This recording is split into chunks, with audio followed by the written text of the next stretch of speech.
Hello children, आज हम लोग एक प्रॉब्लम करेंगे जो कि एरर्स पर बेस्ड है. So the problem says the refractive index mu of glass is found to have the values 1.49, 1.50, 1.52, 1.54 and 1.48. Calculate the mean value, mean absolute error, relative error and percentage error. Express the result in the form mu equals to mean plus del mean. So बच्चों यहाँ given है हमें refractive index of glass की 5 values. सो वो values क्या है उनको हम एक्सप्रेस कर सकते हैं. mu1 is equal to 1.49, mu2 equals to 1.50, mu3 equals to 1.52, mu4 equals to 1.54 and mu5 equals to 1.48. सो ये पांचों रीडिंग्स आ गई हमारे पास. अब फर्स्ट ऑफ ऑल हमें जो निकालने को बोला है data, that is the mean value. तो मीन वैल्यू तो हमारे पास में एक बेसिक कंसेप्ट है. मीन मीन्स क्या फाइंड करते हैं बच्चों हम? Basically average. तो एवरेज फाइंड करने के लिए हम क्या करते हैं, सभी जो डेटा प्रेजेंट है सबको ऐड कर देंगे. यहाँ पर हमारे पास रिफ्रैक्टिव इंडेक्स की 5 वैल्यूज गिवन है. हम ऑल 5 वैल्यूज को ऐड कर देंगे और डिवाइड कर देंगे नंबर ऑफ ऑब्जर्वेशन से, जो कि यहाँ पर क्या है, 5 है. सो जब हम इन सबको ऐड करते हैं तो हमें इनका टोटल मिल जाता है 7.53. और इसको जब हम 5 से डिवाइड करते हैं तो हमें मिल जाता है 1.506. तो बच्चों ये आ जाता है हमारे पास में first answer, that is the mean value. अब हम देखेंगे कि हमें जो डेटा गिवन है वो अप टू 2 डेसिमल प्लेसेस है. सारे जो 5 डेटा है अप टू 2 डेसिमल प्लेसेस है. और हमें जो रिजल्ट मिल रहा है वो अप टू 3 डेसिमल प्लेसेस मिल रहा है. तो इसको हम राउंड ऑफ कर देंगे अप टू 2 डेसिमल प्लेसेस. तो इसमें अब हम बेटर सिग्निफिकेंट फिगर्स का कंसेप्ट यूज करेंगे, बिकॉज हमें ये डिजिट को ड्रॉप करना है. दिस इज मोर देन 5, तो हम इसकी प्रीवियस डिजिट को 1 से इंक्रीज कर देंगे. तो बच्चों हमें यहाँ जो एवरेज मिलेगा जिसको हम रिप्रेजेंट कर सकते हैं म्यू एम से, सो ये आ जाएगा 1.51. ठीक, तो ये आ गया हमारे पास में फर्स्ट आंसर. अब सेकेंड फाइंड करना है हमें मीन एब्सोल्यूट एरर. तो मीन एब्सोल्यूट एरर के लिए हमें सबसे पहले फाइंड करनी पड़ेंगी इंडिविजुअल एब्सोल्यूट एरर्स. तो अब बच्चों जब हम इंडिविजुअल एब्सोल्यूट एरर्स निकालेंगे तो हमें सबसे पहले मिलेगा डेल्टा म्यू वन, जिसका हमारे पास एक्सप्रेशन होगा द मॉड्यूलस और the magnitude of mu one minus mu M. So mu one की वैल्यू है 1.41, माइनस करेंगे 1.51. अब बच्चों हम यहाँ देख सकते हैं कि हमें मॉड्यूलस के अंदर निगेटिव मिल रहा है, but since we have taken modulus तो हमें वैल्यू कैसी लिखनी है, सिर्फ और सिर्फ पॉजिटिव वैल्यू लिखनी है. तो this will be plus 0.02. Similarly हम फाइंड करेंगे delta mu two, which is mu two minus mu M.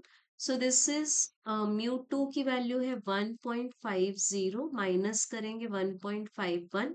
सो ये आ जाएगा हमारे पास प्लस 0.01. अब बच्चों हम फाइंड करेंगे delta mu three. So this is mu three minus mu M. So it is, अब म्यू थ्री की वैल्यू चेक करो. सो दिस इज 1.52, माइनस करेंगे 1.51. तो ये तो ऑलरेडी ही हमारे पास पॉजिटिव आ रहा है. So this will be 0.01 and although it is positive. Then delta mu four, तो इसके लिए हम लेंगे mu four minus mu M.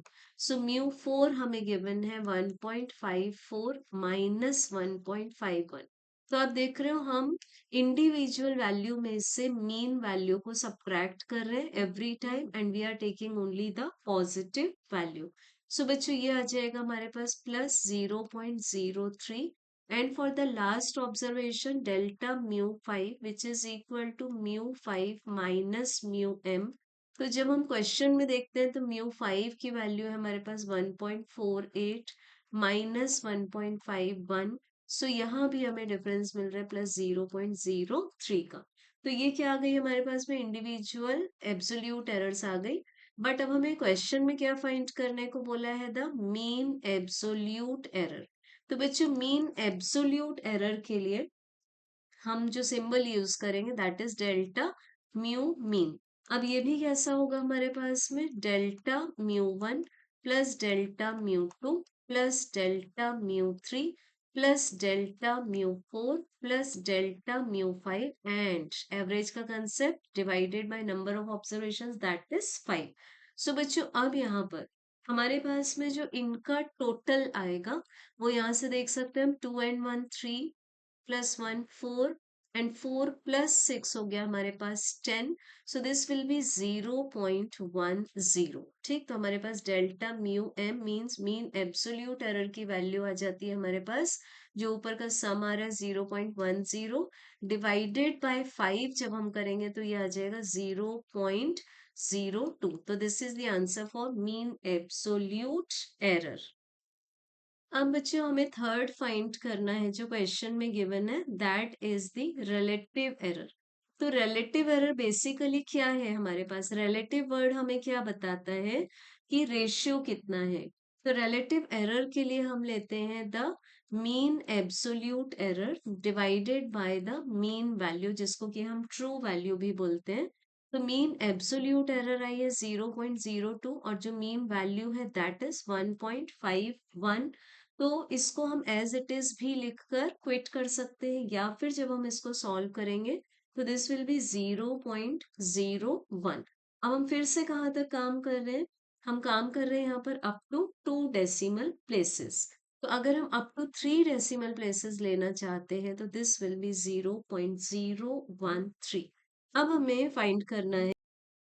बेटा अब जब हम इसमें अगर decimal places up to 2 check करें तो ये हमें क्या मिल जाएगा 0.01, क्योंकि हमें जो सारे ऑब्जर्वेशंस गिवन है वो अप टू 2 डेसिमल प्लेसेस ही गिवन है। अब हम फाइंड करेंगे जो नेक्स्ट हमारी क्वेरी है that is the percentage error. तो परसेंटेज एरर मीन्स क्या आता है, जब आप रिलेटिव एरर कैसे मिली थी हमें, रेशियो से मिली थी। इसको जब परसेंटेज का मतलब ये पर सेंचुरी, जब 100 से मल्टीप्लाई कर देंगे तब आपको मिल जाएगी percentage error. So what is this 0.013 multiplied by 100, so this is equals to 1.3%, क्योंकि जीरो ये जो डेसिमल है वो अप टू 2 प्लेसेस यहाँ पर शिफ्ट हो जाएगा, तो आ जाएगा 1.3%। अब बताया हमें कि रिजल्ट को हमें कैसे एक्सप्रेस करना है। इन्होंने हमें वे बोला है, रिजल्ट को हमें एक्सप्रेस करना है mu is equal to mean plus minus delta mean. तो हमारे पास में मीन वैल्यू क्या आई थी विच वॉज, जिसको हम लोगों ने लिया था म्यू एम, प्लस यहाँ लिया था हमने डेल्टा म्यू एम। तो म्यू एम की वैल्यू हमारे पास क्या आई थी 1.51 plus minus delta mu M हमारे पास कितना है 0.02 and no unit is given for this conversation. तो हमारे पास में ये जो होगा वो फाइनल फिफ्थ रिजल्ट हो जाएगा। ठीक है, so I hope you understood the question and solution. Thank you.